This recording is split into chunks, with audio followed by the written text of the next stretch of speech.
ನಮಸ್ಕಾರ ಸ್ನೇಹಿತರೆ, ನಾನು ನಿಮ್ಮ ಪ್ರೀತಿಯ ಲತಾ ನವೀನ್. ಎಲ್ಲರೂ ಕೂಡ ಹೇಗಿದ್ದೀರಾ, ಚೆನ್ನಾಗಿದ್ದೀರಾ ಅಂತ ಭಾವಿಸ್ತೀನಿ. ನಾನು ಕೂಡ ಚೆನ್ನಾಗಿದ್ದೀನಿ. ನೀವೆಲ್ಲರೂ ಕೂಡ ಚೆನ್ನಾಗಿದ್ದೀರಾ ಅಂತ ಭಾವಿಸ್ತಾ ವಿಡಿಯೋನ ಪ್ರಾರಂಭ ಮಾಡ್ತಾ ಇದ್ದೀನಿ. ಸ್ನೇಹಿತರೆ, ಯಾರೆಲ್ಲ ಗೃಹಲಕ್ಷ್ಮಿ ಮತ್ತು ಗೃಹ ಜ್ಯೋತಿ ಯೋಜನೆಗೆ ಅರ್ಜಿಯನ್ನು ಹಾಕಿ ಈಗಾಗಲೇ ಉಪಯೋಗವನ್ನು ಪಡ್ಕೊತಾ ಇದ್ದೀರಾ, ಪ್ರತಿಯೊಬ್ಬರು ಕೂಡ ಈ ದಾಖಲಾತಿಗಳನ್ನು ನಿಮ್ಮ ಹತ್ರ ಇಟ್ಕೊಂಡಿರಿ.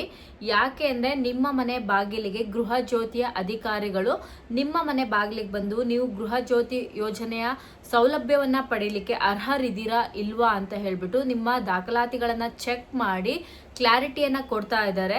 ನಿಮಗೆ ಮುಂದಿನ ದಿನಗಳಲ್ಲಿ ಗೃಹ ಜ್ಯೋತಿಯ ಉಪಯೋಗ ಸಿಗಬೇಕು ಅಂದರೆ ಈ ಎಲ್ಲ ದಾಖಲಾತಿಗಳು ಪರ್ಫೆಕ್ಟ್ ಆಗಿರಬೇಕು. ವಿಡಿಯೋನ ಎಲ್ಲೂ ಕೂಡ ಸ್ಕಿಪ್ ಮಾಡದೆ ಕೊನೆವರೆಗೂ ನೋಡಿ. ಸೊ ಈ ವಿಡಿಯೋದಲ್ಲಿ ಪೂರ್ತಿಯಾಗಿ ಡೀಟೇಲ್ಸ್ನ ಕೊಡ್ತೀನಿ. ಹಾಗೇನೆ ಗೃಹಲಕ್ಷ್ಮಿ ಯೋಜನೆ ಹಣವನ್ನು ನೀವು ಪಡ್ಕೊತಾ ಇದ್ರೆ ಅದ್ರದ್ದು ಕೂಡ ಕೆಲವೊಂದಿಷ್ಟು ದಾಖಲಾತಿಗಳನ್ನು ನಿಮ್ಮ ಹತ್ರ ಇಟ್ಕೋಬೇಕಾಗತ್ತೆ. ಅದೇನು ಅನ್ನೋದನ್ನ ವಿಡಿಯೋದಲ್ಲಿ ಕೊನೆವರೆಗೂ ತಿಳಿಸ್ಕೊಡ್ತೀನಿ. ವಿಡಿಯೋನ ಎಲ್ಲೂ ಕೂಡ ಸ್ಕಿಪ್ ಮಾಡದೆ ಕೊನೆವರೆಗೂ ನೋಡಿ. ಫಸ್ಟ್ ಟೈಮ್ ನನ್ನ ಚಾನಲ್ ನೋಡ್ತಾ ಇದ್ರೆ ಹೋಗಿ ಸಬ್ಸ್ಕ್ರೈಬ್ ಆಗಿ. ಹಾಗೆ ನನ್ನ ಲತಾ ಎಂಪೈರ್ ಅಂತ ಹೇಳ್ಬಿಟ್ಟು ಒಂದು ಹೊಸ ಚಾನಲನ್ನು ಓಪನ್ ಮಾಡಿದ್ದೀನಿ. ಆ ಚಾನಲ್ ಲಿಂಕನ್ನು ಡಿಸ್ಕ್ರಿಪ್ಷನಲ್ಲಿ ಕೊಟ್ಟಿರ್ತೀನಿ, ಕಮೆಂಟ್ ಬಾಕ್ಸಲ್ಲಿ ಪಿನ್ ಮಾಡಿರ್ತೀನಿ. ಪ್ರತಿಯೊಬ್ಬರು ಕೂಡ ಹೋಗಿ ಆ ಪೇಜನ್ನು ಫಾಲೋ ಮಾಡಿ. ಆ ಪೇಜಲ್ಲಿ ನನ್ನ ಡೈಲಿ ವ್ಲಾಗ್ಸ್ ಆಗಿರ್ಬೋದು, ಸ್ಕಿನ್ ಕೇರ್ ರೊಟೀನ್ ಆಗಿರ್ಬೋದು, ಮೀಶೋ ಕಲೆಕ್ಷನ್ ಆಗಿರ್ಬೋದು, ಪ್ರತಿಯೊಂದನ್ನು ಕೂಡ ನಾನು ನಿಮ್ಮ ಜೊತೆ ಶೇರ್ ಮಾಡ್ತೀನಿ. ಪ್ರತಿಯೊಬ್ಬರು ಕೂಡ ಹೋಗಿ ಆ ವಿಡಿಯೋವನ್ನು ಚೆಕ್ ಮಾಡಿ ಅಂತ ಈ ಮೂಲಕ ಕೇಳ್ಕೊತೀನಿ. ನಿನ್ನೆ ಒಂದು ಕಮೆಂಟ್ ಪಾಸ್ ಆಗಿತ್ತು ಸ್ನೇಹಿತರೆ, ತುಂಬ ಜನ ಕಮೆಂಟ್ ಮಾಡಿದ್ರು. ಸೊ ಈ ಕಮೆಂಟ್ ಮಾಡೋಕ್ಕಿಂತ ಮುಂಚೆ ಏನಂತಂದರೆ, ನೀವು ವಿಡಿಯೋನ ಪೂರ್ತಿಯಾಗಿ ನೋಡಲ್ಲ. ಇಲ್ಲಿ ನನ್ನ ತಮ್ಮೇಲಲ್ಲಿ ಒಂದಿರುತ್ತೆ, ವಿಡಿಯೋ ಒಳಗಡೆನೆ ಒಂದು ಹೇಳಿರ್ತೀನಿ, ಅದನ್ನು ನೋಡಲ್ಲ. ಸುಮ್ಮನೆ ಕಮೆಂಟ್ ಬಾಕ್ಸ್ ಫ್ರೀ ಇದೆ ಅಥವಾ ಕಮೆಂಟ್ ಬಾಕ್ಸ್ ಓಪನ್ ಇದೆ ಅಂತ ಕಮೆಂಟ್ ಮಾಡೋದನ್ನ ಫಸ್ಟು ನಿಲ್ಲಿಸಿ. ಹಾಗೆ ಇದರಲ್ಲಿ ನನಗೆ ಒಂದು ಕಮೆಂಟ್ ಅನಿಸಿದ್ದು ರೂಪಾ ಗೌಡ ಅಂತ ಹೇಳ್ಬಿಟ್ಟು.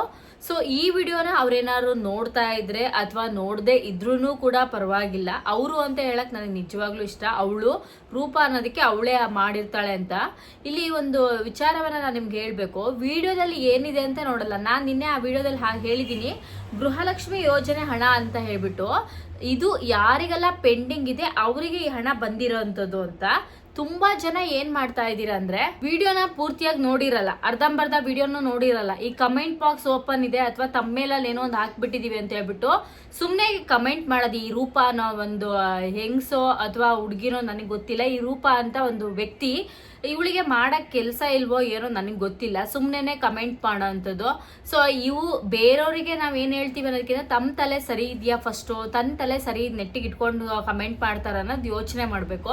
ನಾವು ಏನು ಹೇಳಿರ್ತೀವಿ ಅನ್ನೋದು ನೋಡೋದಿಲ್ಲ, ಸುಮ್ಮನೆ ಒಂದು ಕಮೆಂಟ್ ಮಾಡೋದು. ಕಮೆಂಟ್ ಬಾಕ್ಸ್ ಫ್ರೀ ಇದೆ ಅಂತ, ಅದೇ ಕಮೆಂಟಿಗೆ ಚಾರ್ಜ್ ಆಗಿದ್ರೆ ಡೆಫಿನೆಟ್ಲಿ ಈ ಅಮ್ಮ ಕಮೆಂಟ್ ಮಾಡ್ತಾ ಇರಲಿಲ್ಲ.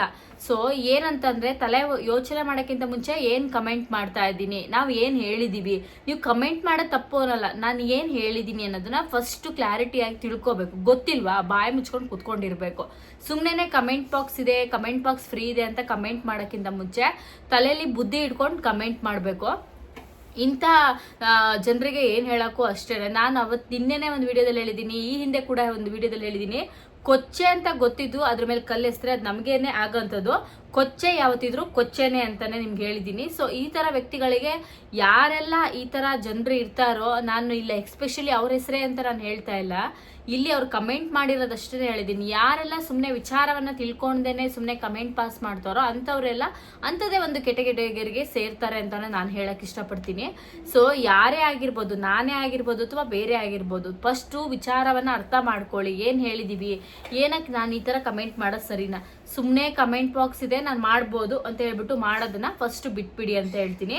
ಈಗಾಗಲೇ ಗೃಹ ಜ್ಯೋತಿ ಯೋಜನೆ ಇಲಾಖೆ ಕಡೆಯಿಂದ ಸೊ ಪ್ರತಿಯೊಬ್ಬರೊಂದು ಮನೆ ಬಾಗಿಲಿಗೆ ಹೋಗಿ ನಿಮ್ಮ ಕರೆಂಟ್ ಬಿಲ್ಲನ್ನ, ಹಾಗೇನೆ ನೀವು ಯಾವ ಊರಲ್ಲಿ ವಾಸಿಸ್ತಾ ಇದ್ದೀರಾ, ಇದೇ ಊರಿನವರ, ಎಲ್ಲದನ್ನು ಚೆಕ್ ಮಾಡ್ತಾ ಇದ್ದಾರೆ. ಬಾಡಿಗೆ ಮನೆಯವರಿಗೂ ಕೂಡ ಈ ಒಂದು ಯೋಜನೆ ಅಪ್ಲಿಕೇಬಲ್ ಆಗುತ್ತೆ, ನಿಮ್ಮೆಲ್ಲರಿಗೂ ಕೂಡ ಗೊತ್ತಿರುವಂಥದ್ದೇ. ಆದರೆ ಸೊ ನೀವು ಬಾಡಿಗೆ ಮನೆಯಲ್ಲಿದ್ದರೂ ಕೂಡ, ಹಾಗೇನೆ ನಿಮ್ಮದೇ ಸ್ವಂತ ಮನೆ ಆಗಿದ್ರು ಕೂಡ, ನೀವು ಕಮರ್ಷಿಯಲ್ ಇದ್ದೀರಾ ಅಥವಾ ಬಾಡಿಗೆ ಮನೆಯಲ್ಲಿದ್ದೀರಾ ಅಥವಾ ನೀವು ಬಾಡಿಗೆ ಮನೆಯಲ್ಲಿದ್ದೀರಾ ಅನ್ನೋದನ್ನ ವಾಸಸ್ಥಳವನ್ನು ವಿಚಾರಿಸಿ ನಿಮಗೆ ಫ್ರೀ ಕರೆಂಟನ್ನು ಕೊಡುವಂಥ ವ್ಯವಸ್ಥೆಯನ್ನು ಮಾಡ್ತಾ ಇದ್ದಾರೆ. ಎಷ್ಟೋ ಜನ ಕಮರ್ಷಿಯಲ್ ಇದ್ರೂ ಕೂಡ ಈ ಯೋಜನೆ ಬೆನಿಫಿಟನ್ನು ಪಡ್ಕೊತಿರೋದಕ್ಕೆ ಮನೆ ಬಾಗಿಲಿಗೆ ಅಧಿಕಾರಿಗಳು ಭೇಟಿ ನೀಡ್ತಾ ಇದ್ದಾರೆ. ಇನ್ನು ಗೃಹ ಜ್ಯೋತಿ ಯೋಜನೆಯ ವಿಚಾರಕ್ಕೆ ಬರೋದಾದ್ರೆ, ಸೊ ನೀವು ನಿಮ್ಮ ವೋಟರ್ ID ಕಾರ್ಡು ಜೊತೆಗೆ ನಿಮ್ಮ ಆಧಾರ್ ಕಾರ್ಡು ಹಾಗೇನೆ ನೀವು ಪ್ರತಿ ಒಂದು ಊರಲ್ಲಿ ಅಂದಮೇಲೆ ಇದೇ ಕರ್ನಾಟಕದವರಾಗಿದ್ರೆ ಮಾತ್ರ ಗೃಹಲಕ್ಷ್ಮಿ ಯೋಜನೆ ಹಣ ಸಿಗತ್ತೆ. ನೀವು ಬೇರೆ ಸ್ಟೇಟಿಂದ ಬಂದು ಇಲ್ಲಿದ್ದು ಸುಳ್ಳು ಆಧಾರ್ ಕಾರ್ಡು ಅಥವಾ ಸುಳ್ಳು ವೋಟರ್ ಐಡಿಯನ್ನು ಮಾಡ್ಕೊಂಡಿದ್ರೆ ಹಣ ಸಿಗೋದಿಲ್ಲ. ಇಷ್ಟು ದಿನ ನೀವು ಪಡ್ಕೊಂತಿದ್ರು ಕೂಡ ಅದು ಬಂದ್ ಆಗತ್ತೆ. ಸೊ ಈಗ ಅದನ್ನೆಲ್ಲದನ್ನು ಚೆಕ್ ಮಾಡಲಿಕ್ಕೆ ಸರ್ಕಾರ ರೆಡಿ ಆಗಿದೆ. Original Aadhaar card, original ration card, original voter ID ಇದೆಲ್ಲದೂ ಕೂಡ ನಿಮ್ಮದೇ ಆಗಿದ್ರೆ ಗೃಹಲಕ್ಷ್ಮಿ ಯೋಜನೆ ಹಣ ನಿಮ್ದಾಗತ್ತೆ. ಸೊ ಇದಿಷ್ಟು ದಾಖಲಾತಿಗಳನ್ನು ಕೂಡ ನೀವು ರೆಡಿ ಇಟ್ಕೊಂಡಿರಿ. ಸೊ ಇದು ಇನ್ನು ಕ್ಲಾರಿಟಿ ನಿಮಗೆ ಯಾವಾಗಿಂದ ಮನೆ ಬಾಗಿಲಿಗೆ ಬರ್ತಾರೋ ಗೊತ್ತಿಲ್ಲ, ಬಟ್ ಇಷ್ಟು ದಾಖಲಾತಿಗಳು ಬೇಕು ಅಂತ ಹೇಳಿದ್ದಾರೆ. ಬಂದ ತಕ್ಷಣ ನೀವು ಕೂಡ ಇದನ್ನೆಲ್ಲದನ್ನು ರೆಡಿ ಇಟ್ಕೊಂಡ್ರೆ ನಿಮಗೂ ಕೂಡ ಒಳ್ಳೇದಾಗತ್ತೆ.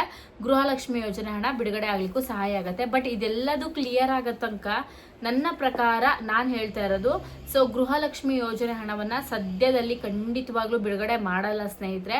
ತುಂಬಾ ಜನಕ್ಕೆ ಅನಿವಾರ್ಯ ಇದೆ. ಈ ಅನಿವಾರ್ಯ ಜೊತೆಗೆ ಈ ಕೆಲವೊಂದಿಷ್ಟು ಕಮೆಂಟ್ಗಳು, ಈ ಕಮೆಂಟ್ ಸುಮ್ಮನೆ ಏನೋ ಮಾಡಬೇಕು ಅಂತ ಮಾಡುವಂಥದ್ದು, ಅಥವಾ ಬುದ್ಧಿ ಇಲ್ಲದೆ ಮಾಡ್ತಾರೋ ಗೊತ್ತಿಲ್ಲ. ಸೊ ನಮ್ಮ ಕೆಲಸ ಇದೇ ಆಗಿರುತ್ತೆ, ನಾವು ಮಾಡ್ತೀವಿ. ಈ ಬುದ್ಧಿ ಇಲ್ದಿರುವಂಥ ಜನಕ್ಕೆ ಅರ್ಥ ಆಗಲ್ವೋ? ಇಷ್ಟು ದಿನ ಗೃಹಲಕ್ಷ್ಮಿ ಕಮೆಂಟ್ ಮಾಡೋರಿಗೆ ಇನ್ನೊಂದು ವಿಚಾರ ಹೇಳ್ತೀನಿ, ಯಾರು ಕಮೆಂಟ್ ಮಾಡ್ತಾರೋ ತುಂಬ ಜನ ಅವಶ್ಯಕತೆ ಇರೋರು ಯಾರು, ಈ ದುರಂಕಾರದಲ್ಲಿ ಕಮೆಂಟ್ ಮಾಡೋರು ಯಾರು ಅನ್ನೋ ನಮ್ಗೆ ಅರ್ಥ ಆಗುತ್ತೆ. ಈಗ ಅವಶ್ಯಕತೆ ಇರುತ್ತೆ, ಬಿಲ್ಡಪ್ ಮಾತು, ನಮಗೆ ಗೃಹಲಕ್ಷ್ಮಿ ಯೋಜನೆ ಹಣ ಬೇಡ, ಸೊ ಇದು ನಮಗೆ ನೆಸೆಸಿಟಿ ಇಲ್ಲ, ಯೋಜನೆನ ಕ್ಯಾನ್ಸಲ್ ಮಾಡಿಬಿಡಿ ಅಂತ. ಸೊ ಈ ಬಿಲ್ಡಪ್ ಮಾತು ತಗೊತಾ ಇರ್ತಾರೆ, ಅಥವಾ ಗೃಹಲಕ್ಷ್ಮಿ ಯೋಜನೆ ಹಣವನ್ನು ಕೂಡ ತಗೊಂಡು ಖರ್ಚು ಮಾಡ್ತಾ ಇರ್ತಾರೆ. ಸೊ ಈ ಬಿಲ್ಡಪ್ ಮಾತಾಡೋದು ಯಾಕೆ, ಹಣ ತಗೊಳೋದು ಯಾಕೆ? ಎಲ್ಲರಿಗೂ ಪಡ್ಕೊಳ್ಳೋ ಅಧಿಕಾರ ಇದೆ 100%. ಆದರೆ ಬಿಲ್ಡಪ್ಗಳನ್ನು ಕೊಟ್ಕೊಂಡು ತಗೊಂಡ್ರು ಪ್ರಯೋಜನ ಇಲ್ಲ ಅನ್ನೋದು ನನ್ನ ಒಪಿನಿಯನ್ನು. ಸೊ ಈ ಕೆಲವೊಂದಿಷ್ಟು ಜನ ವಿಡಿಯೋನೇ ನೋಡಿರಲ್ಲ, ಅರ್ಧಂಬರ್ಧ ವಿಡಿಯೋ ಮಾಡಿಕೊಂಡು ಅವ್ರದ್ದು ಒಂದು ಕಮೆಂಟ್ ಬಾಕ್ಸ್ ಫ್ರೀ ಇದೆ, ಬಿಟ್ಟು ಕಮೆಂಟ್ ಮಾಡ್ಬೋದು ಅಂತ ಕಮೆಂಟ್ ಮಾಡೋವಂಥದ್ದು. ವಿಡಿಯೋ ನೋಡಿಬಿಟ್ಟು ನಾನು ಏನು ಹೇಳಿದ್ದೀನಿ ಅನ್ನೋದೇ ಅರ್ಥ ಆಗಲ್ಲ. ಈ ವಿಡಿಯೋಕ್ಕೂ ನೋಡಿ ಕೆಲವೊಂದಿಷ್ಟು ಜನ ಮಾಡಿರ್ತಾರೆ. ಸೊ ಅದ್ರ ಬಗ್ಗೆ ನಾನು ತಲೆ ಕೆಡಿಸ್ಕೊಳಕ್ಕೆ ಹೋಗಲ್ಲ. ಇಷ್ಟು ಹೇಳ್ತಾ ಇವತ್ತಿನ ಈ ವಿಡಿಯೋ ಮುಗಿಸ್ತೀನಿ. ಸೊ ನಿಮ್ಗೇನು ಅನಿಸ್ತು ಅಂತ ಕಮೆಂಟ್ ಮಾಡಿ ಸ್ನೇಹಿತರೆ, ಇಂಥ ಜನರಿಗೆ ನೀವೇನು ಹೇಳ್ತೀರಾ ಅಂತ. ಹಾಗೆಯೇ ಸೊ ನನ್ನ ಹೊಸ ಚಾನಲ್ನ ಸಬ್ಸ್ಕ್ರೈಬ್ ಮಾಡಿಕೊಂಡು ಸಪೋರ್ಟ್ ಮಾಡಿ ಅಂತ ಹೇಳ್ತಾ ನೆಕ್ಸ್ಟ್ ವಿಡಿಯೋದಲ್ಲಿ ಮತ್ತೊಮ್ಮೆ ಸಿಗ್ತೀನಿ. ಸೊ ನಿಮ್ಮೆಲ್ಲರಿಗೂ ಕೂಡ ಧನ್ಯವಾದಗಳು. ನಮಸ್ಕಾರ. Thank you.